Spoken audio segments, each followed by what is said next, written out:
It's time to create a profitable, scalable, and sustainable studio for yourself and your students. Welcome to Dance Studio Empire. I'm Jen, dance studio owner for 30 years, running multiple locations with over 1,000 students, dance business coach turned mastermind mentor for dance studio owners, creatives, and leaders like you. I know you're committed to growing your studio and creating the time and financial freedom you most want, while also being the best in the industry with a reputation to match. I've coached hundreds of studio owners who have grown to 250, 500, and over 1,000 students using my signature studio scaled method. And in this podcast, I'll give you the clarity, strategy, and CEO mindset to help you do the same. Let's dive in. I was talking with a business friend recently, and she mentioned that every conversation she is having with other studio owners at the moment seems to revolve around how deeply they're feeling the impact of the economic crisis. So I thought it would be a great time to dive into this topic and share some strategies that hopefully can help you moving forward. Now, navigating through tough economic times can be a real challenge, especially for us dance studio owners. Many families are facing financial strain and it's impacting their spending habits, including how much they commit to extracurricular activities such as dance and the performing arts. But here's the thing, not every family is in the same boat. While some are cutting back, others are still prioritizing their children's activities. So it's crucial to recognize this diversity within our own families and then adapt accordingly. So, Dance Fam, thank you for being here and listening to this episode on how to survive this economic crisis. Now more than ever, your mindset plays a critical role in how you handle these challenges. Seeing these difficulties as opportunities rather than setbacks can make all the difference. So I encourage you to stay focused and don't let these obstacles break your spirit. But I do want you to also know that I totally get it and I understand. However, finding the lessons in these tough times will set you apart from others, and your attitude can turn a challenge into a growth experience. And this mindset will help you not only survive, but come out stronger. So, how can a dance studio survive, and dare I say even thrive, during these uncertain times? Well, I'm going to talk about 5 creative strategies that you can simply consider implementing.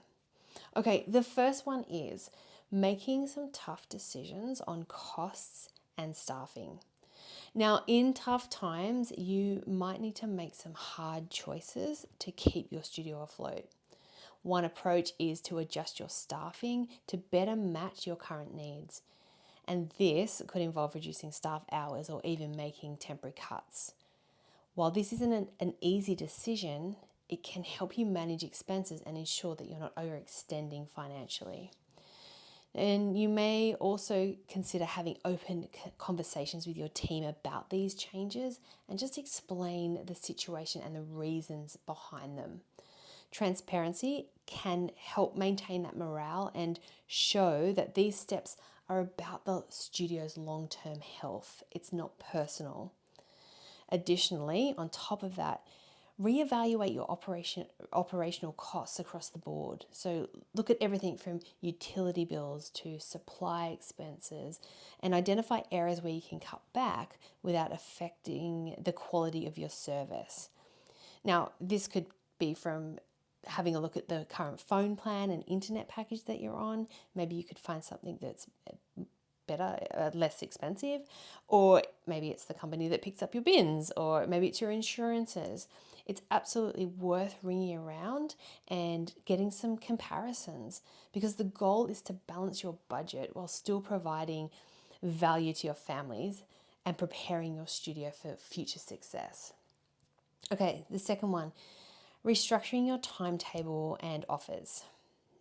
Right now could be a great time to rethink your class timetables and what you offer.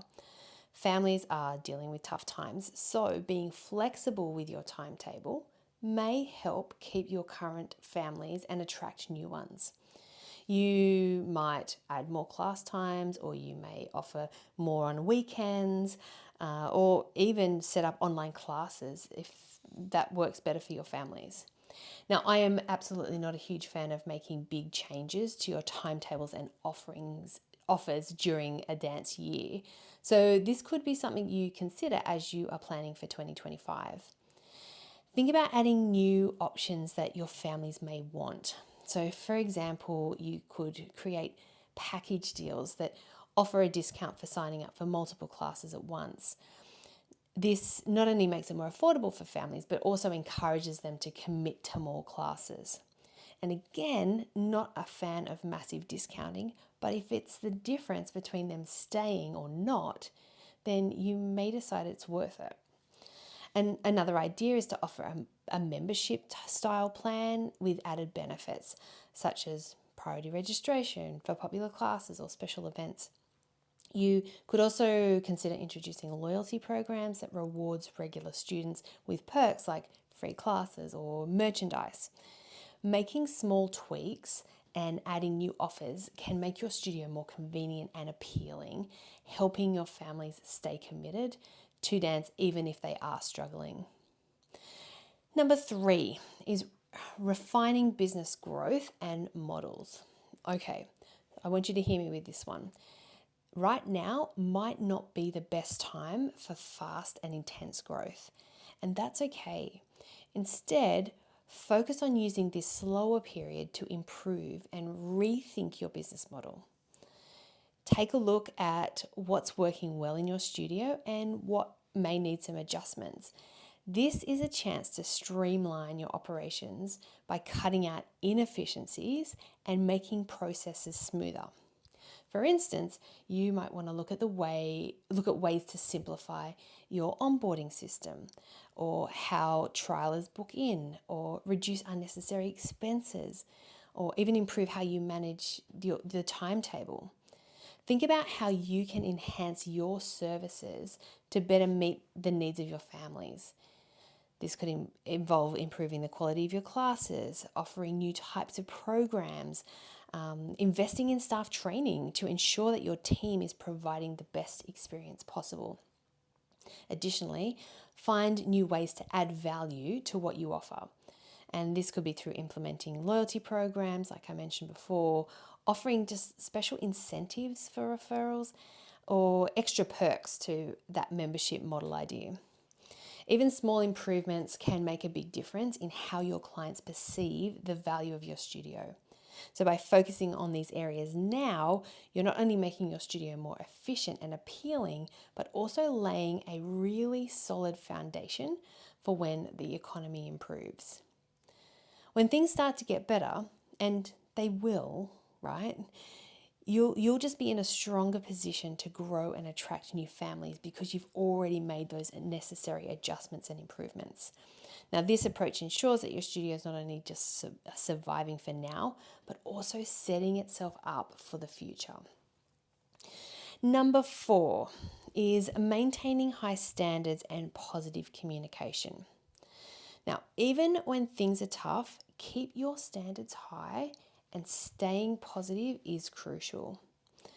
Your studio's reputation is built on the quality of your classes and the experience you provide. So it's essential to maintain those high standards even in challenging times. This means continuing to deliver excellent instruction, keeping your studio space clean and welcoming, and ensuring that every interaction with your studio reflects your commitment to the quality. At the same time, staying positive and open in your communication with families can make a big difference. Being transparent about any changes or challenges that you're personally facing or the business is personally facing, and show that you're focused on their needs and concerns. So for example, if you're making adjustments to the timetable or implementing new policies, explain to them why, communicate why you are doing this, and the changes that they're being made and how they're benefiting the families that come to your studio. Being clear and upbeat helps reassure your families that their experience at your studio remains top priority. It shows them that you're not just managing it through tough times, but you are actively working to make things better for them. And this positive attitude can help strengthen your relationships with current families, making them feel valued and supported. And that's when they will stay, and that's when they will talk about you and tell people to come. Additionally, a positive approach does attract new clients, and people are drawn to businesses that handle challenges with grace and optimism. Think about it for yourself when you're experiencing interactions with other businesses. How does someone make you feel when you step into their space and they are positive and they're optimistic and professional? So by demonstrating your commitment to maintaining those high standards and keeping that positive outlook, you can then build trust and loyalty among your current families, making them more likely to stick with you through these tough times. And it also makes your studio more appealing for those potential clients who are looking for a reliable and supportive environment for their children. Okay, finally, the last one is empathizing and staying gracious. Okay, letting your families know that you understand what they are going through is really vital during tricky times. Acknowledge the difficulties that they might be facing. Now, whether this is a financial strain, whether it's busy schedules or other personal challenges, this recognition shows empathy and helps your families feel seen and heard. So for instance, if you notice that a family is struggling to keep up with payments or attendance, reach out with a supportive message. Maybe offer a flexible payment plan or alternative class options that may fit their current situation better. Maintaining kindness in all of your interactions is equally as important. So I want you to approach every conversation with a genuine and supportive attitude. And whether this is addressing concerns, whether it's handling complaints, or it's simply checking in. And I also want this to include if someone does tell you that they are leaving, I know that your heart will hurt. I get it, but just let them go with kindness. That kindness can make a really big difference in how the families feel about their experience at your studio. And a personal touch like a phone call or a handwritten card can show that you care beyond the usual business interactions. Showing that you care about their situation helps build stronger relationships. It demonstrates that you're not just focused on the business side of things, but you're genuinely invested in their well-being and satisfaction. And hopefully you already do that, and you already are, but in times like this, we want to highlight it. This supportive approach can be particularly effective in retaining families who might be on the fence about continuing classes. When they feel valued and supported, they're more likely to stick with your studio, even if they are, having trouble paying. Additionally, creating an environment to support and understand can help build a stronger community within your studio walls. And when they see that you're committed to their needs and well-being, it fosters that sense of belonging. This supportive atmosphere then encourages families to stay engaged and will also lead to that word of mouth referrals as satisfied customers sharing their positive experience with you. So as you put these strategies into action, remember right now is just a really good time to be working on these things that need to be changed, and you can then set yourself up for that future success. And by improving how you operate and the value that you provide, you're building a stronger, more resilient and sustainable business. Okay, so looking ahead to 2025, things will definitely get better. It will. It's cyclical. This has happened before. Things are going to get better, even though it doesn't feel like it sometimes in the moment. And the dance industry, like many other fields, will bounce back when the economy starts to improve. If you keep pushing through and adapting now, you'll just be in such a great position when this happens. And if you are looking for extra support and inspiration, then you really should consider joining us at the Business of Dance conference, because it's made just for studio owners exactly like you. And It comes with practical strategies and tips to help you handle these challenging situations and to come out stronger. Now, at the conference, which is at the end of August, you'll have the opportunity to connect with other studio owners who are facing similar challenges, because sharing experiences and strategies with others can provide valuable insights and support. And then on the other side of that, you hear from experts, industry experts, people who are not within the industry who have also successfully navigated tough times and have come out stronger.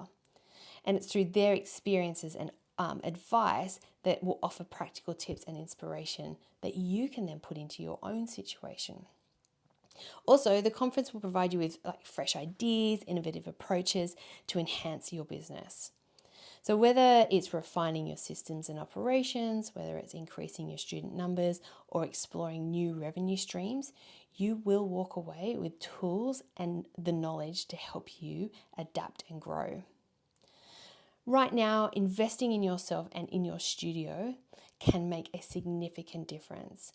So by actively seeking out solutions and staying engaged with industry trends, you'll not only manage through your current difficulties, but also position yourself as the industry recovers.